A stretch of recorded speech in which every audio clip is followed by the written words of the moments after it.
Amém. Oh Jesus, oh Jesus, Tirikai Chana Hundarabati. Oh Rishatari Kekai Kenchana Mahaya to Shatari. Oh Jesús, sea bendecido tu nombre por todos los siglos, sea engrandecido tu nombre entre todas las naciones, Padre. Tú eres bueno, tú eres maravilloso, Señor. Qué lindo eres, Padre, qué lindo eres. Aleluya.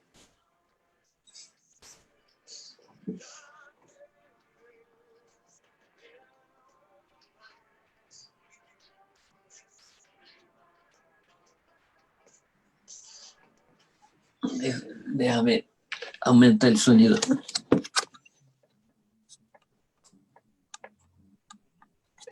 Ok, bueno.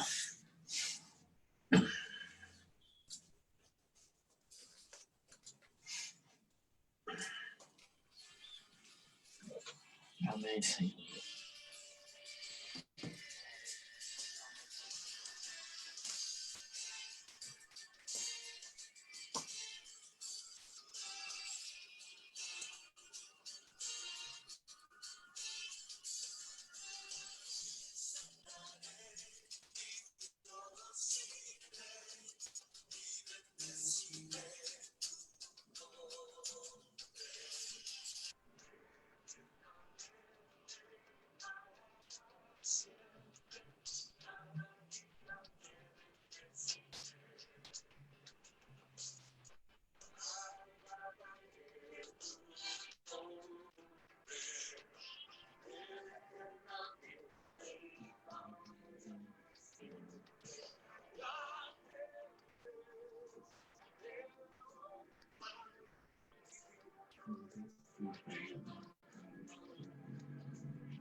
Bendeciré tu nombre.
Amén, Señor.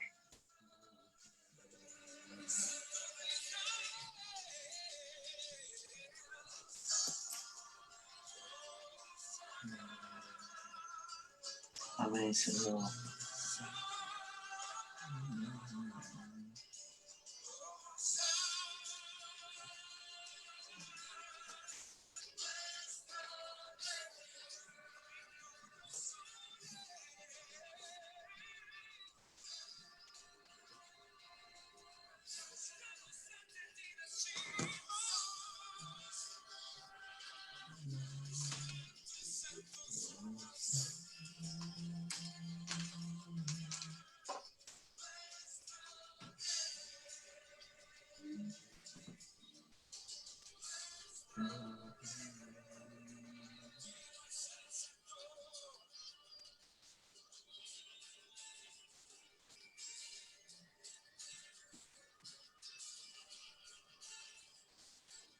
Aleluya, el Salmo 145, versículo 3, declara: grande es Jehová y digno de suprema alabanza, y su grandeza es inescrutable. Generación a generación celebrará tus obras y anunciará tus poderosos hechos. Así es que damos gloria y honra a nuestro Señor, exaltamos su nombre en esta noche, le bendecimos, porque solo Él es digno de suprema alabanza, solo Él merece recibir toda exaltación, toda gloria, toda honra, todo reconocimiento. Solo ante Él nos postramos y reconocemos su grandeza. Esta noche para nosotros una verdadera alegría. Ya varios hermanos se están conectando. Es una tremenda alegría compartir con un amigo de Chile. Él es originario de Brasil en cuanto a su nacionalidad acá en la tierra, Yamenobre, pero muy cercano a Chile. Su corazón sabemos que está muy cercano a Chile, nos ha visitado en muchas oportunidades en distintos lugares. Inclusive acá estuvo con nosotros en La Serena hace algo así como 4 años. Si la memoria a uno le falla ya un poquito, pero tuvimos la alegría de tenerlo por acá. Así que llamé por mientras saludarte, bendecirte, darte gracias por acompañarnos totalmente en vivo. Son más o menos las 8:09, 8:10 acá en Chile, una hora más ustedes. Una alegría poder saludarte. Queremos también saber cómo estás tú, la familia, los hermanos.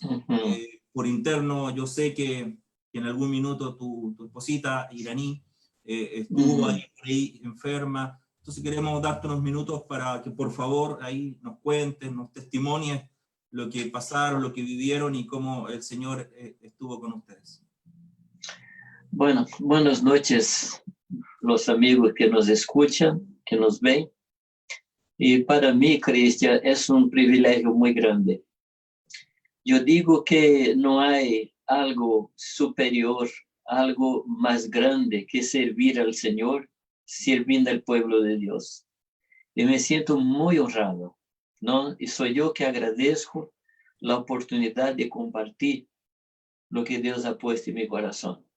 Pero estamos bien.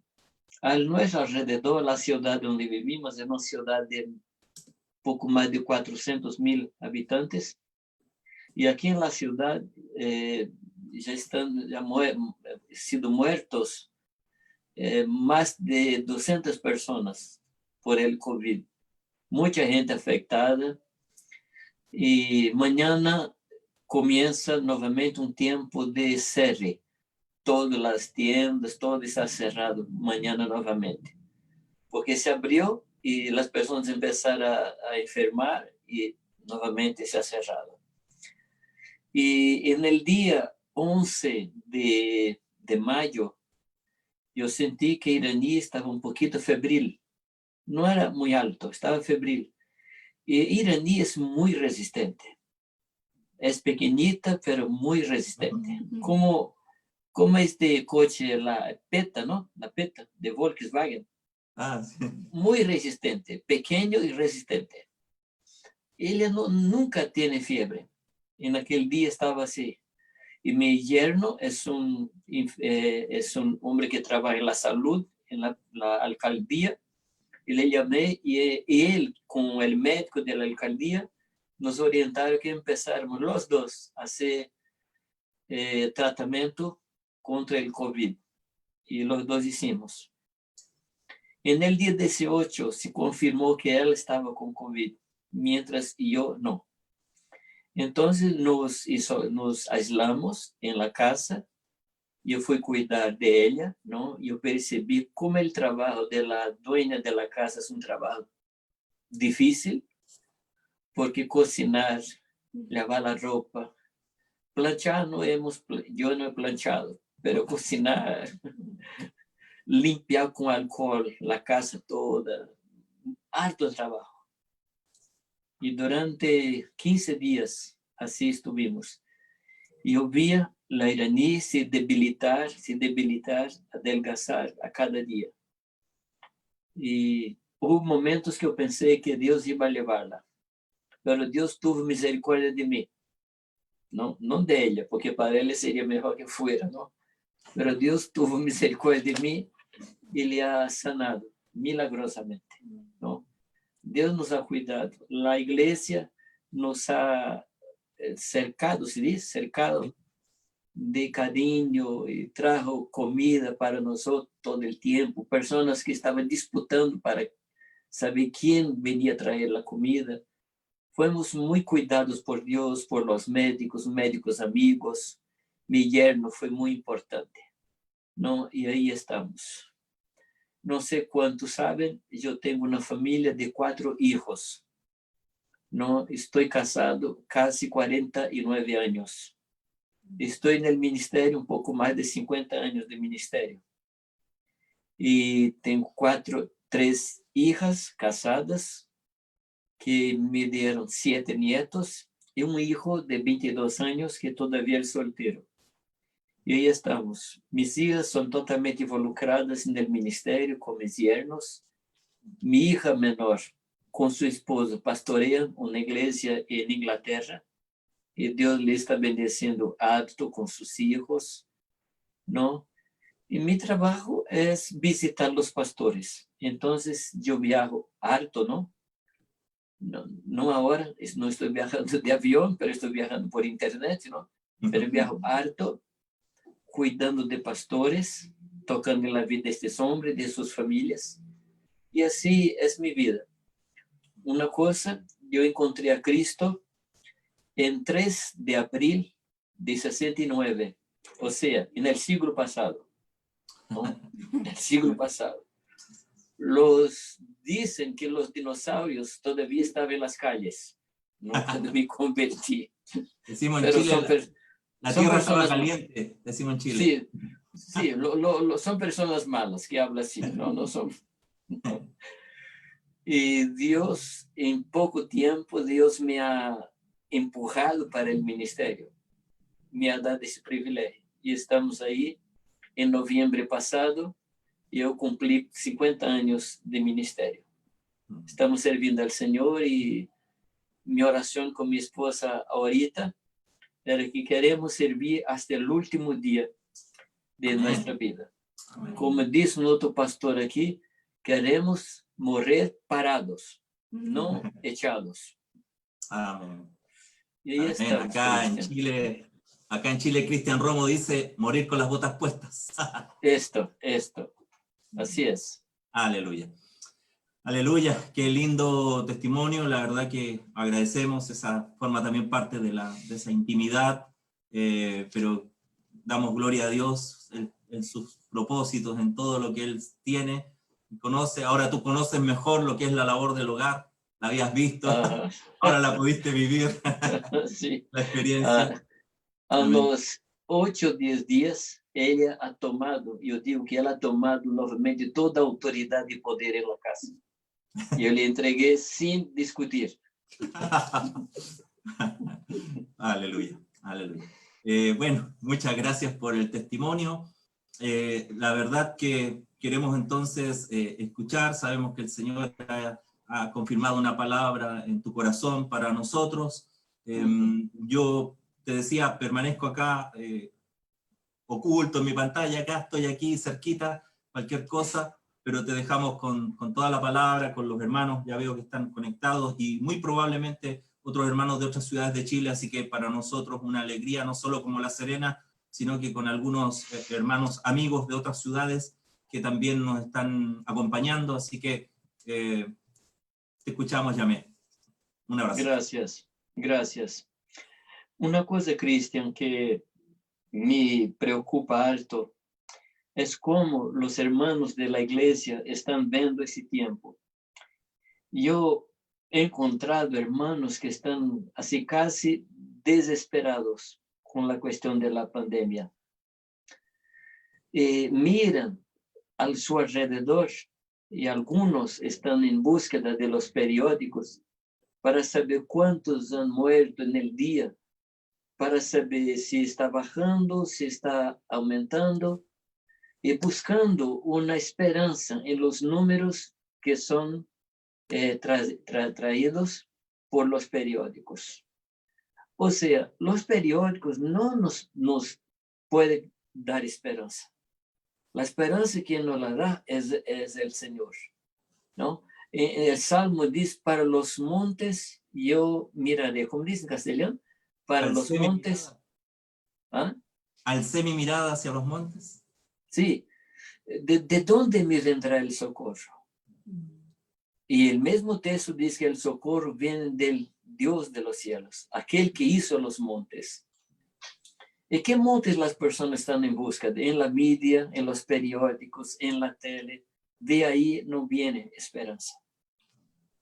Cuando ponemos nuestro corazón en estas cosas, el resultado es desesperación, la esperanza se va, la fe se queda débil. Y hay algunas cosas que quería hablar con ustedes en esta noche. Son algunos puntos que quería les proponer. Y la primera cosa es que nosotros no debemos mirar para este mundo buscando una solución. Debemos buscar en Dios, en su palabra. Porque nuestra reacción está en acuerdo con nuestra visión. Déjame explicar. Cuando el profeta de Dios estaba en su ciudad, vino el ejército enemigo y cercó la casa del profeta. El muchacho que servía al profeta salió y vio el ejército y su corazón tembló. Entonces, ¿qué pensó él? Van a prender, llevar a cárcel el profeta a quien sirvo y yo, ¿cómo quedaré yo? Y cuando él avisa al profeta que el ejército enemigo estaba allá afuera, el profeta sale y hace dos oraciones. En la primera oración, él pide a Dios, Señor, abre los ojos de este muchacho. Y después cierra los ojos de este comandante. O sea, dos oraciones en sentidos opuestos, ¿no? Y cuando él abre los ojos de este muchacho que estaba desesperado, que estaba temblando de miedo, estaba aterrorizado, cuando este muchacho abre sus ojos, ¿qué ve él? Él ve coches de fuego, caballos, él ve el ejército del Señor. Y su ánimo cambia, su reacción cambia. O sea, la visión que tenemos puede cambiar nuestro ánimo, puede quitar nuestra fuerza o nos da fuerza, ¿no? Y otra situación es cuando Moisés envía a los 12 espías, ¿espías se dice? Espías, para ver la tierra. Los 12 van y vuelven con el mismo relatorio, con el mismo relato, pero con dos interpretaciones distintas, ¿no? Los 12 vieron el mismo, porque vieron la misma tierra, no vieron tierras distintas. Pero algunos volvieron diciendo, hay gigantes en la tierra, y nosotros delante de los gigantes somos como locustas, se dice, locustas. Langostas. Langostas, somos como langostas, ¿no? Y decían, no podemos entrar, vamos a morir, vamos a matar los gigantes.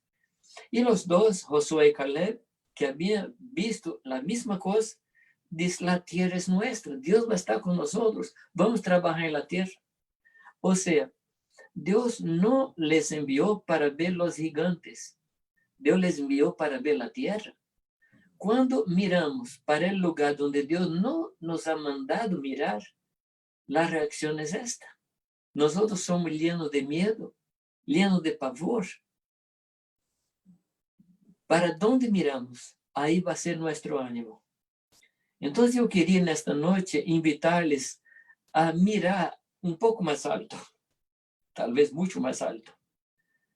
Porque todas las cosas que están sucediendo están apuntando, están convergiendo para una sola cosa, la venida de Cristo. Las pestilencias, las guerras, los temblores, las hambres, todas apuntan, se dice, Sí. para un solo lugar, la venida de Cristo.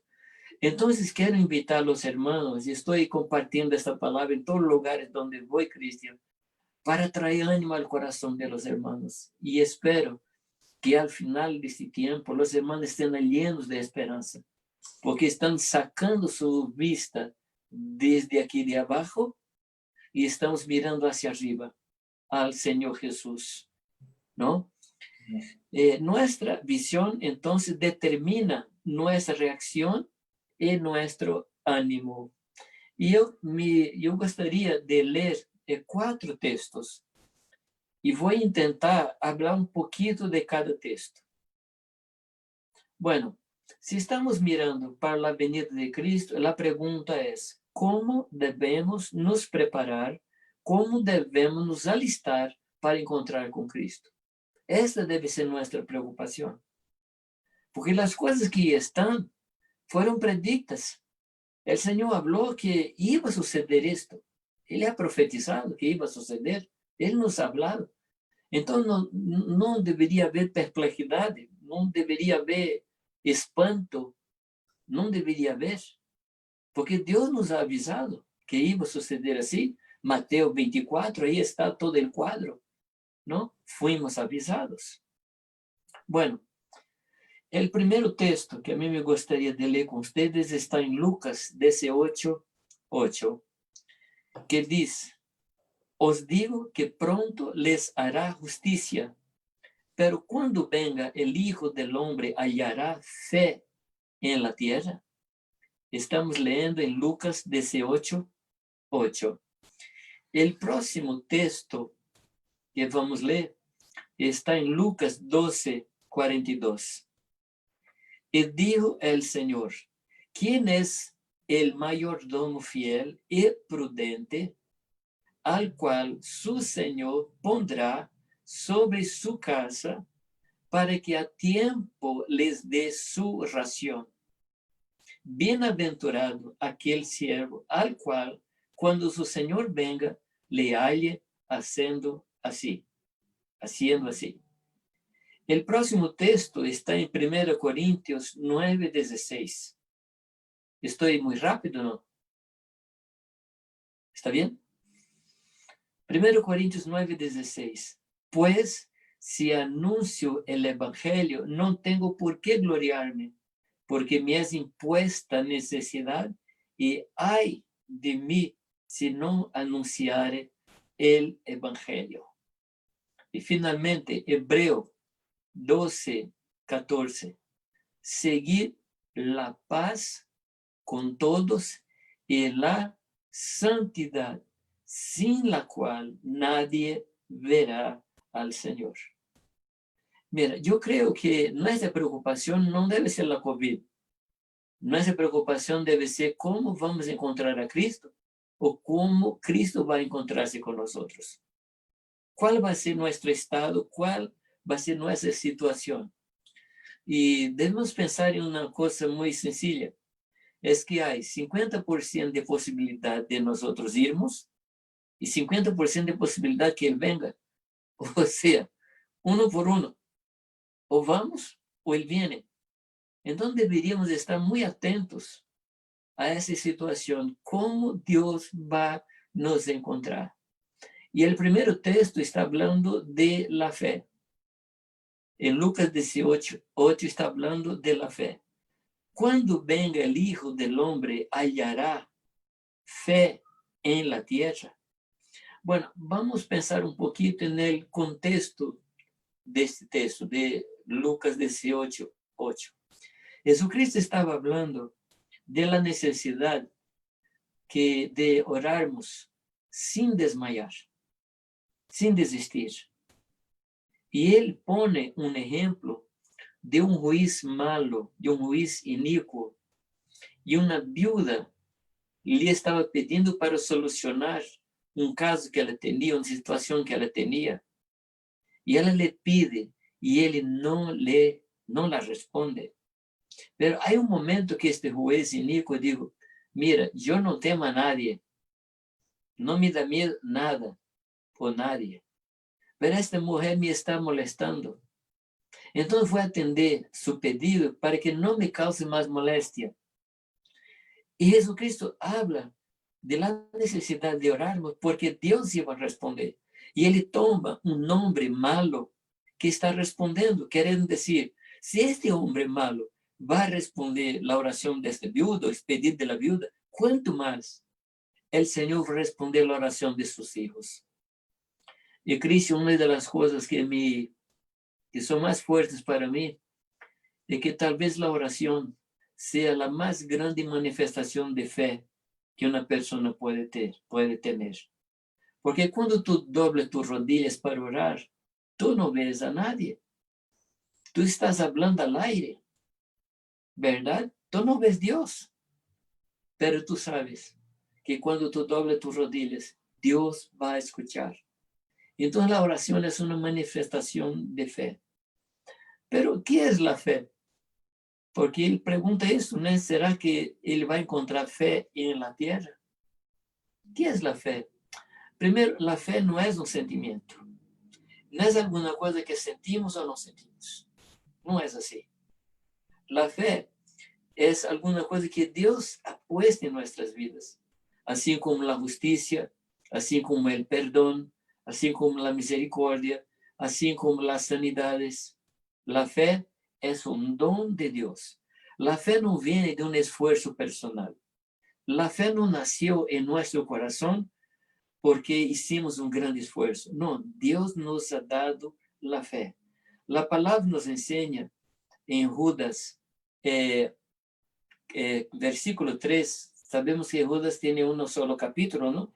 Entonces, versículo 3, Judas dice que cuando estaba escribiendo, él sintió una obligación de nos demostrar para que batallemos diligentemente por la fe que una vez por todas fue entregue a los santos. O sea, la fe que tenemos en nuestra vida espiritual no es una fe natural, porque hay la fe natural y la fe espiritual. La fe espiritual viene de Dios, la fe natural viene de nosotros y nuestra experiencia. Déjame tentar aclarar, déjame tentar explicar. Cuando yo compro el boleto de avión, estoy dando un paso de fe. Yo tengo fe en la compañía, yo tengo fe en el piloto, yo tengo fe en el mantenimiento del avión y tengo fe que este avión no va a ser desviado para otro lugar. Y era interesante que pago antes, ¿verdad? Pagar antes es un paso de fe, pero no es una fe como la fe que tenemos en Dios, porque esta fe es baseada en la experiencia. Otros pagaron, otros viajaron y otros llegaron. Es una fe baseada en la experiencia de otros. Y yo tomé la primera vez el vuelo en avión y descubrí que la cosa funciona. Pero ese tipo de fe no sirve, porque la fe que tenemos en Dios no es fe en alguna cosa sucedida, es fe en la persona de Dios. Nunca antes alguien había caminado sobre las aguas. Y Dios llama a Pedro y dice, Pedro, venid. Y Pedro camina sobre las aguas. Entonces la fe no es baseada en la experiencia pasada. La fe es baseada en la palabra que Dios nos da. Algunas veces, Cristo, no sé si hay en la iglesia de Chile, pero aquí en Brasil yo escucho muchos cristianos decir, bueno, yo no sé lo que debo hacer, entonces voy a hacer por la fe. Eso no es fe, es presunción. Porque si Dios no ha hablado, no es fe. Porque la fe es producida por una palabra de Dios. En Hebreos está muy claro. Primero viene una visión, después la fe, después la obediencia. Cuando Dios habla con Noé, dice, Noé, va a llover. O sea, hay una visión. Y Noé vio la lluvia antes de que hubiera lluvia. Y en causa de esto, él tiene fe y construye la arca, el barco para abrigar a las personas. Primero la visión, después la fe que es producida por la visión o la palabra que Dios da, y después la obediencia. Esas tres cosas caminan juntas, son inseparables. Por eso que Tiago nos dice, muéstrame tu fe, yo muestro mis obras. Porque las obras son señal que yo tengo fe. Nadie puede decir yo tengo fe si no hay obediencia. El desobediente no cree. El que cree es obediente. Entonces, si tú encuentras una persona desobediente, es una persona infiel. O sea, no tiene fe. ¿Me comprende? Y esta fe de Dios que fue entregue a los santos. Ahora, es muy interesante cuando pensamos que Dios tiene fe. ¿En qué Dios tiene fe? En sí mismo y en su palabra. Está escrito en Hebreos, por dos cosas inmutables, por la cual Dios jura, porque no había cosas más grandes por las cuales él pudiera jurar. Entonces son dos cosas inmutables, Dios y su palabra. Esas dos cosas son lo que nos da la garantía de que las promesas van a suceder, porque las promesas de Dios tienen en Dios el sí y el amén. Entonces tenemos un Dios de fe. Está escrito, yo creí en causa de esto y yo hablé. Y esas son palabras que se refieren a Dios. En el comienzo, cuando Dios creó todas las cosas, ¿qué hizo Dios? Habló y apareció. Si Dios no tuviera fe, él no hablaría.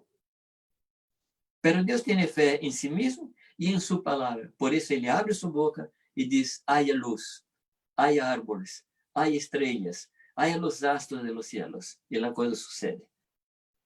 Dios tenía una grande fe en su Hijo, porque él mandó a su Hijo y sabía que su Hijo no vendría para acá a hacer un trabajo para tener un reino suyo. Ele confiava no caráter de seu Hijo, sabendo que seu Hijo iba a trabalhar para se convergir em si mesmo todas as coisas e depois ele iba a entregar a los pés del Padre. Então, ele sabia que Jesucristo não vinha para trabalhar para si mesmo. E Cristo falou disto várias vezes, eu não veni para ser minha vontade, não veni para ser minhas coisas, eu veni para ser as coisas de Deus. E Deus tinha fé em Jesus. Jesús también tenía fe en Dios, porque cuando Dios envía a Jesucristo, envía para nacer en el vientre de una muchachita que nunca había tenido hijos. O sea, una muchachita inexperiente, casado con un hombre también inexperiente. Pero Jesucristo no confía en María, no confía en José. Jesucristo confía en el Padre, que el Padre iría a cuidar de él mientras él estuviera en el vientre, mientras él estuviera bajo la autoridad de esta pareja. E depois, em la mais grande manifestação de fé de Jesus em seu Padre, ele se entrega à morte, sabendo que Deus não ia permitir que seu corpo experimentara ser podrido, como se diz, apodrecimento, corrupção, como está escrito na Escritura. Ele sabia. Então, ele se entrega totalmente, hasta a morte, compreendendo por fé que su Padre era fiel y levantaría a él de la muerte. Entonces Jesucristo es fiel. La palabra fiel significa lleno de fe. Lleno de fe. Y Dios es fiel, o sea, lleno de fe. Y la cosa más increíble es que es la fe de Dios que entregue para nosotros. Cuando Pedro sana aquele homem em la puerta del templo e pergunta a ele, a Pedro, como ele hizo esto. Ele diz, la fe que vino por Cristo ha operado esto. La fe que vino por Cristo.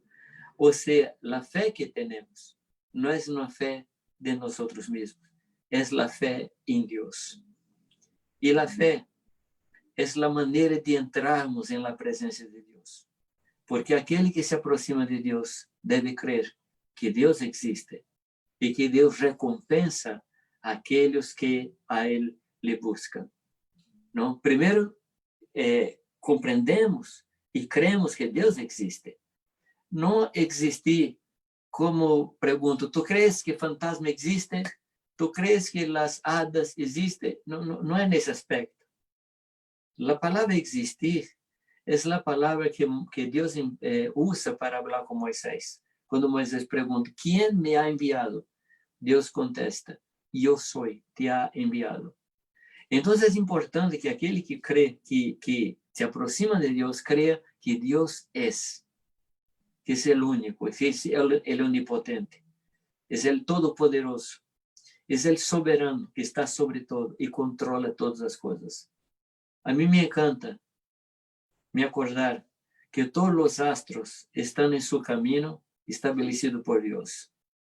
La Tierra no puede acercarse del Sol 1 solo grado, porque moriríamos todos quemados. Y también no puede afastarse de la Tierra, apartarse de la Tierra también 1 grado, que moriríamos congelados, moriríamos de frío. Entonces Dios estableció y fijó las órbitas de los planetas, las estaciones, el proceso de germinar, de brotar las semillas, son leyes que Dios estableció, son leyes. Entonces, cuando aproximamos de Dios, creemos, debemos creer en un Dios de esta magnitud, el Dios que es totalmente poderoso. Pero algunas personas pueden decir, mire, yo tengo fe, pero mi fe es muy pequeñita, es muy pequeñita. Pregunta a usted, ¿te acuerdas de la comparación que hizo Cristo con relación a fe? Comparó con una semilla de mostaza. La semilla de mostaza es la más pequeña semilla que hay. Jesús habló que cuando se siembra la semilla de mostaza, ella se transforma en un árbol y las aves de los cielos y hace sus nidos en sus ramas. Entonces la fe más pequeña, si hubiera fe pequeña, es tan poderosa como un grano de mostaza. Y le habla que si tú tuvieras fe como un grano de mostaza, tú vas a decir a este monte, érguete y lanza en el mar. O sea, ¿qué quiso enseñar Cristo con esta historia? Que no hay fe menor que un grano de mostaza. No hay. Él quería decir que nuestra fe, la fe que consideramos pequeña, es poderosa para mover una montaña. Es que lo que está escrito. Después, dicen, bueno, mi fe es muy débil. Mira, hay una historia también en los evangelios que me encanta. Es cuando un hombre trae a su hijo para que los discípulos le sanen y él no consegue sanar. Y Jesús está bajando del cerro de la transfiguración. Y cuando encuentra este grupo y un lío, una cosa terrible ali sucede, y este hombre agarra a su hijo y viene para Jesús. Y Jesús pregunta, ¿qué sucede? Y dice, yo trajo este niño para que, yo traje este niño para que tus discípulos le sanaran. Y él dice, Jesús, si tú puedes sanar, ¿te acuerdas? Es como si fuera un reto, un challenge a Jesús, un reto. Jesucristo, ¿qué dice Jesús? No sé yo puedo, si tú crees. O sea, Jesús devuelve la pelota para él, ¿no? ¿Y qué dice el hombre? Señor, yo creo, pero ayúdame en mi incredulidad. O sea, queridos, no hay que ver con el tamaño de nuestra fe. Hay que ver con el tamaño de nuestro Dios. No hay que ver si nuestra fe es pequeña, es enferma. No, Dios no es pequeño, Dios no es enfermo. Es el totalmente capaz de hacer lo que necesitamos. Él es totalmente capaz. Esto es fe. Y un consejo. ¿Cómo puedo fortalecer mi fe? Por la palabra. Por la palabra. Ahí deben fortalecer nuestra fe. La Escritura dice que la fe viene por el oír y el oír por la palabra. O sea, cuando tú agarras la palabra, esta palabra entra en tu corazón y ahí se aloja en tu corazón. Cuando tú necesitares, Dios va a sacar una parte de esa palabra y va a aplicar en la vida. Hay un momento en la vida de Jeremías que me ayuda a explicar eso que quiero decir. Cuando el pueblo de Dios estaba listo para salir para el cautiverio, Dios llama a Jeremías y manda que él compre un campo ali cerca de la ciudad. Es decir, Dios estaba diciendo, ustedes van para el cautiverio, pero van a volver. Y la compra de este campo es un paso de fe que Dios va a traer. Y Jeremías compra el campo y Dios habla a Jeremías, toma las dos escrituras, si dice escritura, el documento del terreno, toma las dos escrituras, tanto a sellada como la abierta, y mete las dos escrituras en el vaso de barro. ¿Qué es el vaso de barro? Nosotros, ¿no?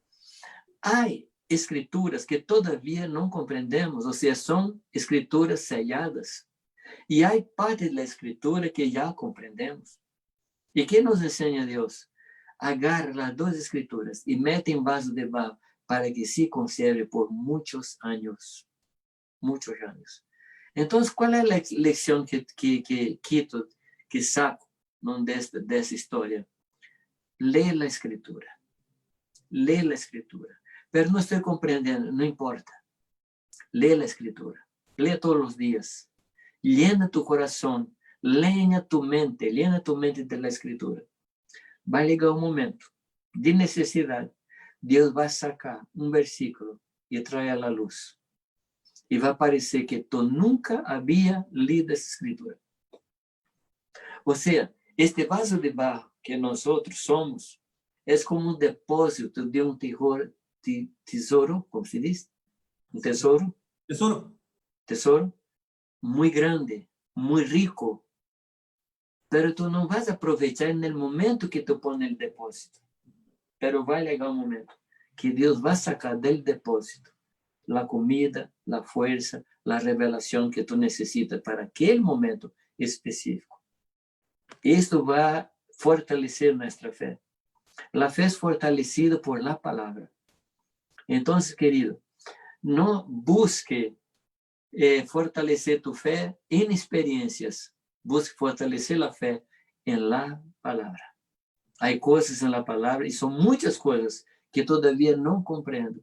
Pero a la medida que los años van pasando, algunas veces Dios saca y dice, llamé, así es. Y una luz se abre y yo comprendo. Entonces es un consejo, lee la escritura.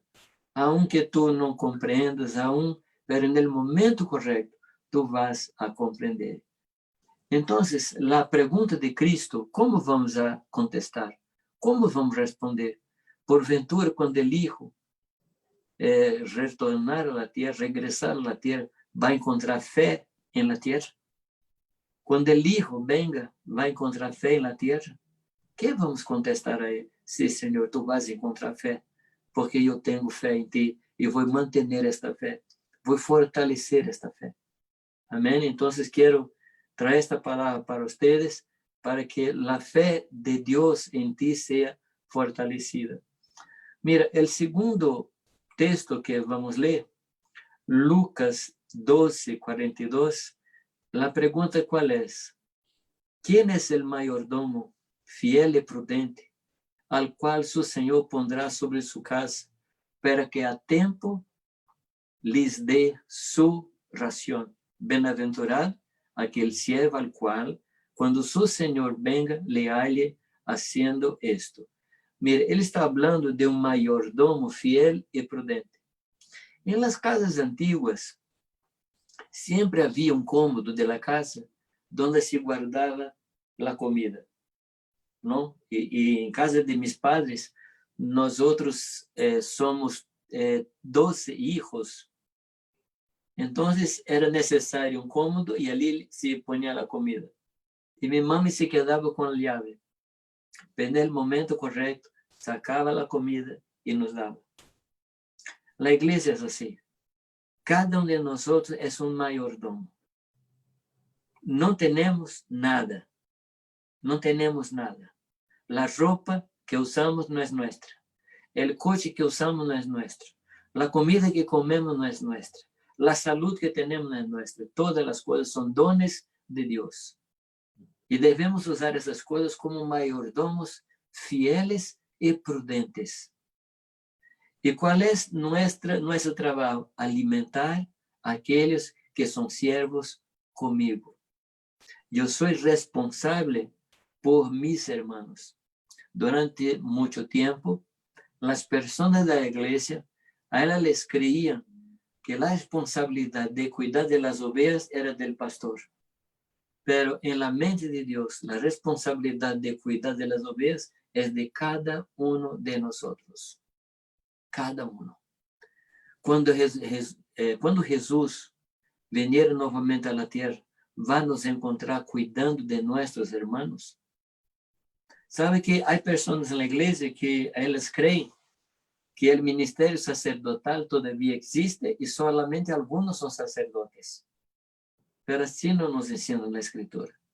La Escritura nos enseña que todos somos sacerdotes del Dios Altísimo.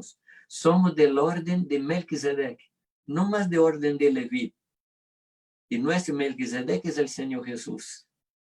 Y en la iglesia de Dios todos somos responsables por todos. Me acuerdo la pregunta que el Señor hizo a Caín. ¿Dónde está tu hermano? Y Caín, para huir de la pregunta, hace otra pregunta. Por si acaso soy yo guardador de mi hermano. ¿Qué contestó Dios? Nada. Porque Dios no responde a preguntas tontas. Dios no responde a preguntas tontas. Por supuesto que cada uno de nosotros es guardador de mi hermano.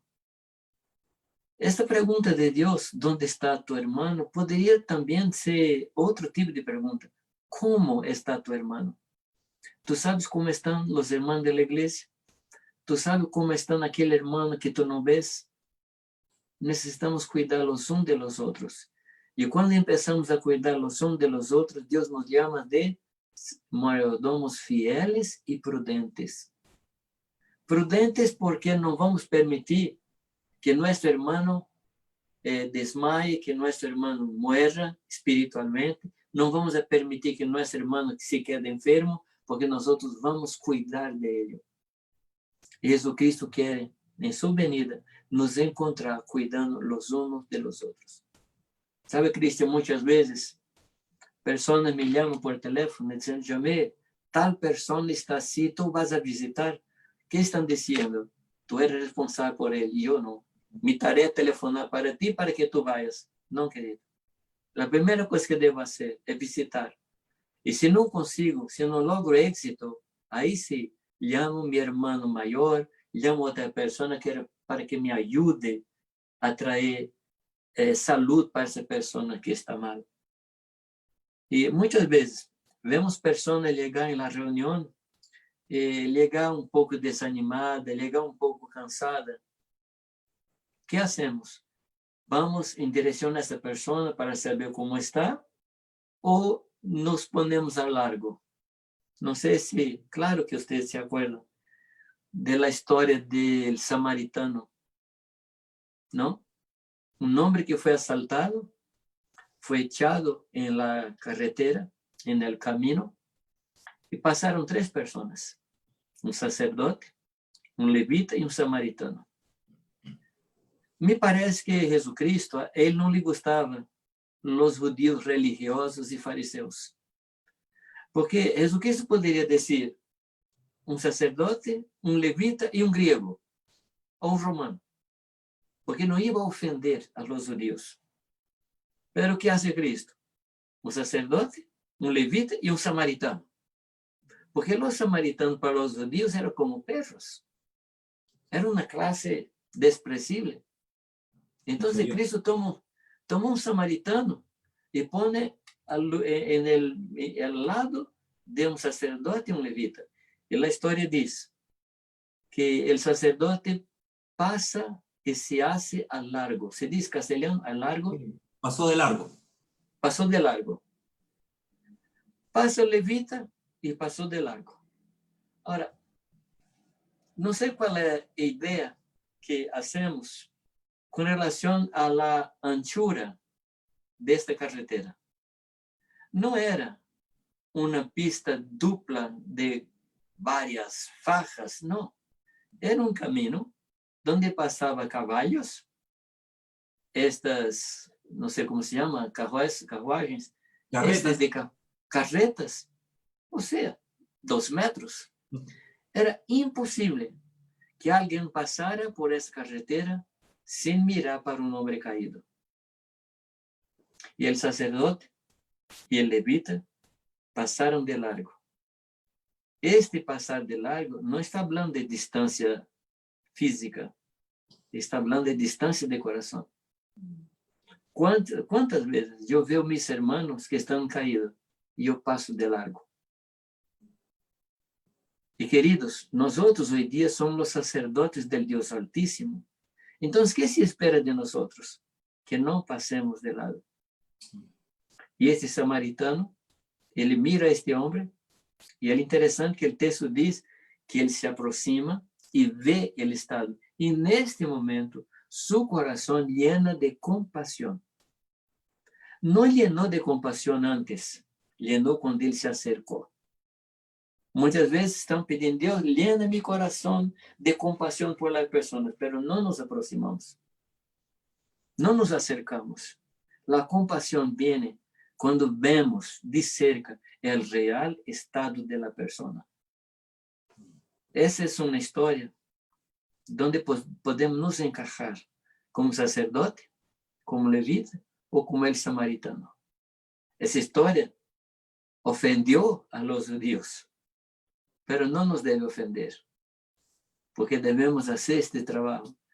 En la versión en portugués, en el comienzo del texto de esta historia, dice la historia del buen samaritano. No sé cómo es en castellano.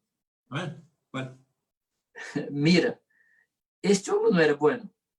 Él era normal. Porque ¿qué se espera? Un hombre está caído. ¿Qué vas a hacer? ¿Pasa de largo? No, el normal es que nos aproximemos y cuidemos. Pero vivimos en un tiempo tan malo que alguien que se aproxima de un necesitado es llamado de bueno. Pero no es bueno, es normal. Cuidar de personas es normal. Cuidar de los hermanos de la iglesia debería ser normal para cada uno de nosotros. No esperar que otros hagan. Yo voy a hacer. Y bienaventurado es aquel siervo al cual, cuando su Señor venga, le halle haciendo así. Que Dios nos ayude a mirar con compasión a aquellos que están cerca de nosotros. El tercer versículo habla de Pablo cuando él dice, ay de mí, si no anunciara el evangelio. Estoy leyendo en 1 Corintios 9, 16. Pablo se sentía como una imposición interior de predicar el evangelio.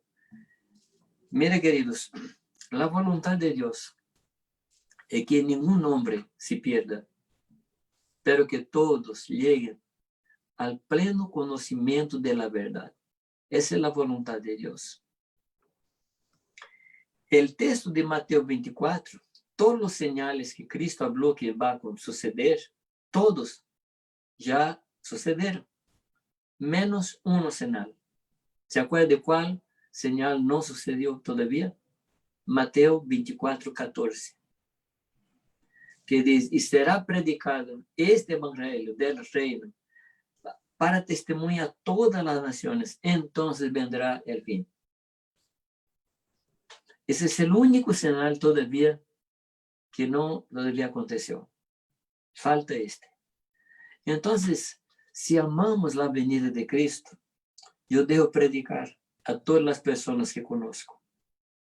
Nosotros no sabemos cuál es la última persona de la última nación que va a escuchar el evangelio.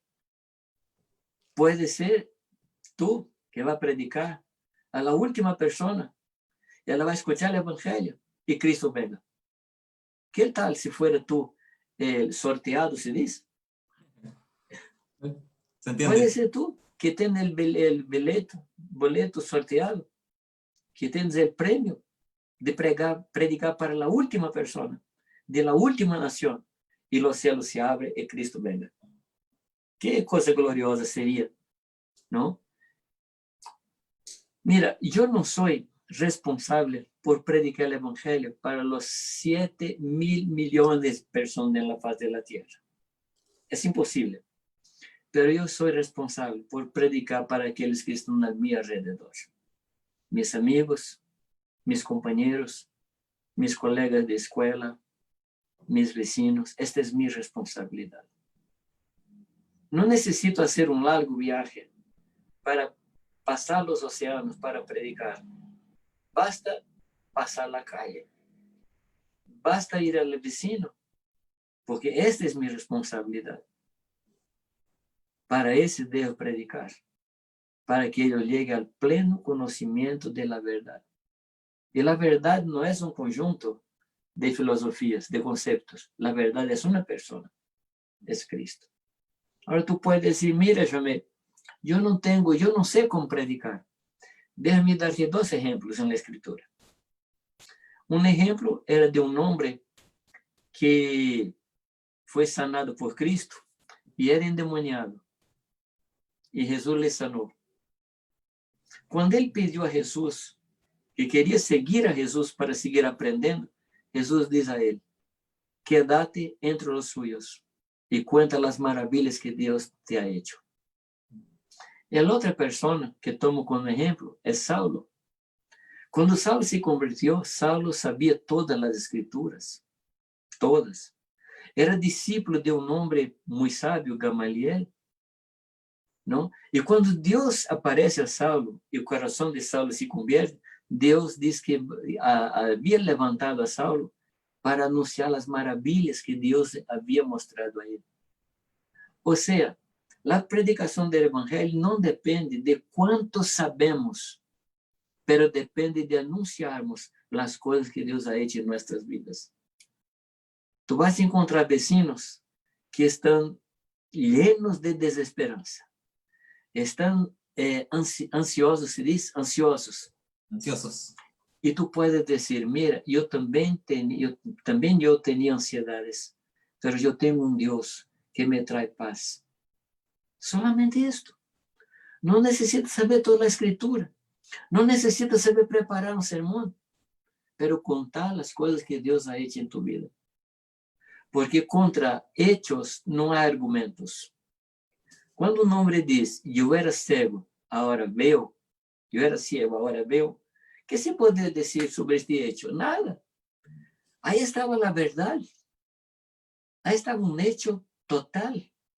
Y nadie puede contestar alguna cosa que Dios hace. La última cosa quiero decirles, en Hebreos 2, en Hebreos que dice, seguid la paz con todos y la santidad. Si queremos nos preparar para encontrar con Cristo, debemos. ¿Cuál es la primera cosa? Ser llenos de fe. ¿Cuál es la segunda cosa? Cuidar de nuestros hermanos. La tercera cosa, predicar el evangelio. Y la cuarta cosa, seguir la paz con todos. Tú no puedes esperar que todas las personas tengan paz contigo, pero el Señor espera que tú tengas paz con todos. No sé si me comprende. Déjame traer otro ejemplo. Cuando Judas llega para prender a Cristo, entregar a Cristo en las manos de los enemigos, ¿cuál es la palabra que Dios da a Judas? Amigo, ¿a qué viniste? Y amigo no era una fuerza de expresión. Es que Cristo era amigo de Judas, aunque Judas no era amigo de Cristo. O sea, yo no tengo libertad de no ser amigo de las personas, pero yo necesito dar la libertad que las personas no sean mis amigas. Yo debo ser amigo de todos, cuidar bien de todos, proteger a todos. Ahora, si las personas no quieren ser mis amigas, es un derecho de ellas, pero yo no tengo el derecho de no ser amigo. Seguir a paz con todos. Hay personas que no tienen paz conmigo. Es una cuestión entre ella y Dios. Pero mi responsabilidad es tener paz con ella. Intentar reconciliación. Intentar caminar juntos. Hace que la persona no permite que nos aproximemos. Ahí debemos respetar la distancia que ella nos impone. Entonces, una cosa, seguir la paz con todos y la santidad, sin la cual nadie, ni el pastor más poderoso, ni el miembro de la iglesia más piadoso, nadie verá al Señor. La santidad puede ser vista bajo dos abordajes, dos aspectos. El primer aspecto es que la santidad es una separación del mundo, es separación del pecado. Pero otro aspecto de la santidad es un acercamiento hacia Dios. Porque somos separados del pecado y somos separados para Cristo. La santidad significa separar del pecado y acercados a Cristo. Eso es santidad. Hay cristianos que están peleando contra el pecado. Y mi consejo, para de pelear contra el pecado y te acerque a Dios. Se aproxima de Dios. Porque es una cuestión de física. Si nos aproximamos de Dios, nos afastamos, nos apartamos del pecado. Si nos acercamos del pecado, nos afastamos de Dios. Porque no podemos estar en dos lugares al mismo tiempo. Es una cuestión de física. Si estoy cerca de Dios, estoy lejos del pecado. Si estoy cerca del pecado, estoy lejos de Dios. Entonces, mi proyecto de vida no es pelear contra el pecado. Mi proyecto de vida es estar cerca de Dios todos los días, con mi corazón agarrado en Él, con mi vista puesta en Él, con mis pensamientos puestos en Él. Pablo nos enseña, si hay alguna cosa justa, si hay alguna cosa amable, si hay algún alabanza, si hay una alabanza, ¿no? En esto pensad, Pablo nos da el camino de la santidad. Ocupar mi mente con las cosas de Dios. Y eso va a producir un cambio en mis hechos. Porque según imagino, así soy. Si lleno mi cabeza con las cosas de Dios, mis hechos van a ser resultado de esto. Entonces mi trabajo está cada vez más cerca del Señor, cada vez más en Él, cada vez más cerca de su palabra, cada vez más escuchando al Señor. Y el pecado va a huir de nosotros. Que el Señor nos ayude, Cristian, que el Señor nos capacite. Entonces, solamente para recapitular, ¿cuáles son las 4 cosas? Primero, la fe. Permitir que nuestro corazón sea lleno de la fe de Dios. Segunda cosa, cuidar de nuestros hermanos, para que Dios nos encuentre cuidando de los hermanos. Tercero, predicar el Evangelio para las personas que están a nuestro alrededor. Cuarto, tener paz con todos y ser personas santas. Que Dios nos bendiga, que el Señor nos ayude a caminar según su voluntad, no según lo que pensamos. Amén. Esa es la palabra que yo tenía para entregar a ustedes. Muchas gracias. Amén, amén. No, la verdad que damos muchas gracias al Señor por tu vida, Yamé, por Gracias, mi hermano. la palabra que la recibimos con humildad, de todo corazón, para escudriñarla, para comerla, para vivirla también, de mucha bendición para nosotros. Te pedimos que nos acompañes un par de minutitos, Sí. vamos a poner una porción de una alabanza. Yo invito a los hermanos, amigos, yo también miro acá, me he dado cuenta que muchos, como te decía, nos han acompañado, inclusive de otras ciudades, por ahí vi también de nuestro querido país hermano de Perú también nos estaban acompañando. Así que mientras comenzamos a preparar el momento de despedirnos, que el Espíritu Santo escudriñe nuestro corazón respecto a este importante mensaje, esta escritura que hemos recibido hoy, y abra nuestros ojos, nuestro entendimiento, como tú nos dijiste al principio, para poder ver y entender todas estas cosas. Amén. Amén.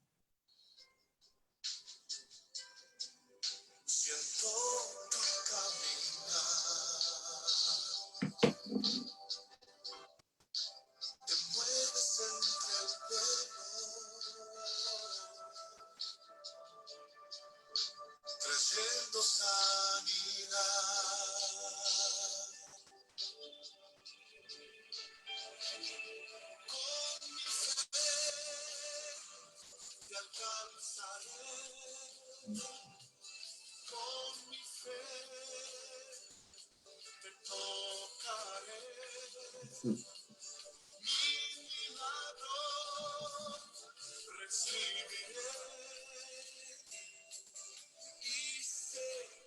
Transformado yo seré,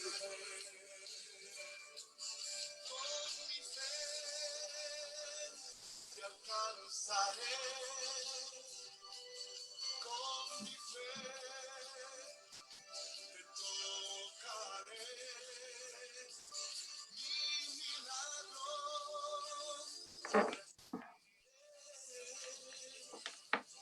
dice que transformado yo seré.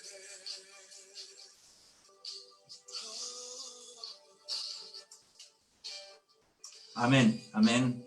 Gracias, Señor, con esa fe. Y ya me lo dijo en la parte inicial del mensaje, una palabra para esperanza. Que nos quedemos con nuestro corazón ahí lleno de esperanza, renovada nuestra fe.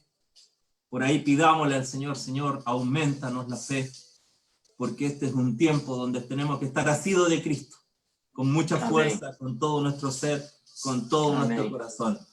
Un gran abrazo, hermano querido, para usted, para Gracias. Para los hermanos allá, y hasta que el Señor diga o disponga vernos en persona, un agrado, un privilegio que nos haya acompañado y muy bendecido por el mensaje. Un abrazo en Yahvé. Muchas gracias. En el Señor. Muchas gracias. Un abrazo para todos. Gracias. Nos despedimos, queridos hermanos, a todos los que nos han, y amigos también en general, que nos han acompañado. El Señor les bendiga, el Señor les guarde, y Dios mediante estamos nuevamente el próximo domingo compartiendo la palabra del Señor. Un abrazo para todos. Amén.